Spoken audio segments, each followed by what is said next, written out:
Las enmiendas que llegan del Senado a los presupuestos son muy numerosas y, en cualquier caso, nos vamos a manifestar sobre ellas al votarlas más adelante en el Pleno. Por eso creemos más pertinente, en este último paso de los presupuestos por la Cámara, recordar sus líneas generales, de forma que evitemos que el detalle nos haga perder la visión general, evitemos que los árboles no nos dejen ver el bosque.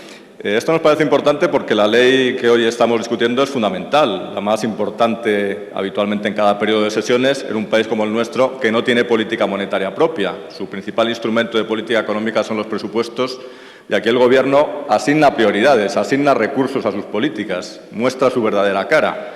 El problema es que, como les dijimos en Pleno y en comisión, nosotros no compartimos esas políticas, no compartimos sus prioridades y creemos que nos han elaborado unos presupuestos continuistas, pero continuistas en la mala dirección, continuistas en la dirección equivocada.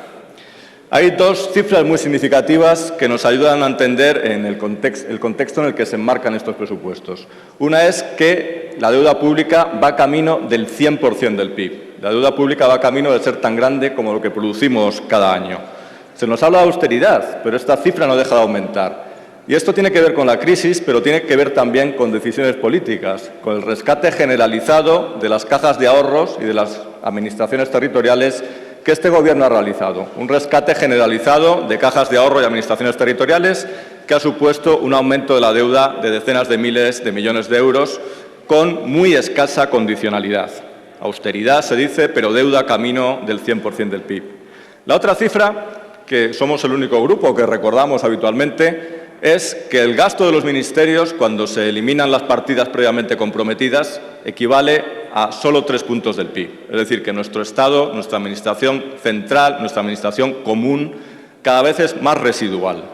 Tiene que rescatar administraciones territoriales, cajas, pero el propio Estado, la propia Administración común, tiene en España un carácter cada vez más residual. Entrando en las partidas de presupuesto, en los grandes bloques de gastos e ingresos, en el tema de los gastos, una vez más, se opta por mantener lo accesorio, siguen funcionando todo tipo de entes innecesarios en las administraciones territoriales y recortar lo fundamental. El Ministerio actúa como un mal jardinero que mantuviese las ramas superfluas del árbol y se dedicase a podar el tronco, a podar las raíces.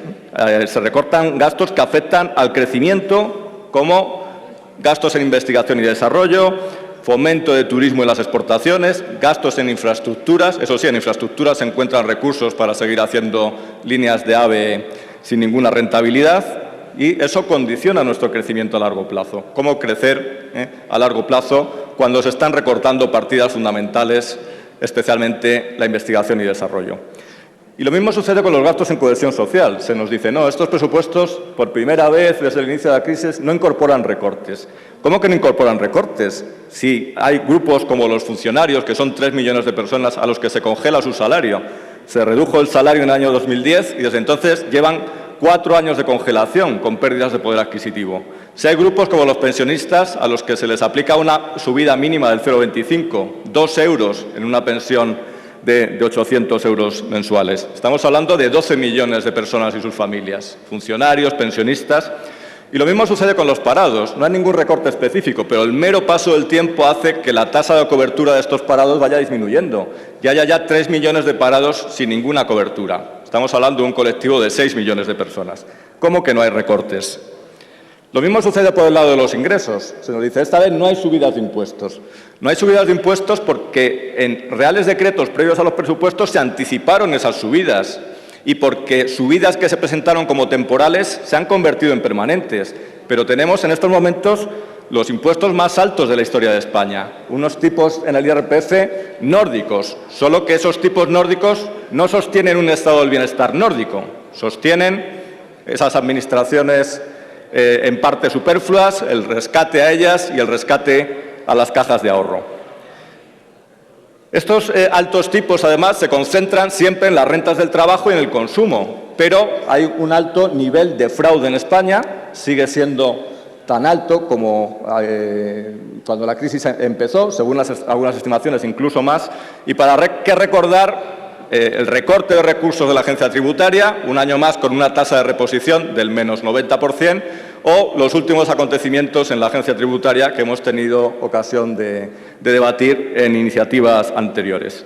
Altos impuestos para las rentas del trabajo, evasión o elusión para las rentas del capital o para los grandes patrimonios. No compartimos, por tanto, su política impositiva, no compartimos la composición del recorte del gasto y nos tememos que los resultados serán decepcionantes. Cunde un gran triunfalismo en las filas del Partido Popular, pero los datos objetivos no avalan ese triunfalismo. ¿Cuáles son los objetivos? El objetivo fundamental al que se subordina todo lo más es el recorte del déficit.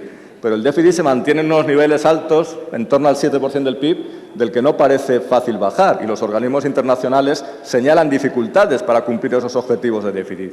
Y el otro objetivo es el crecimiento. Bien, la economía está en una situación de estancamiento, en una situación de crecimiento.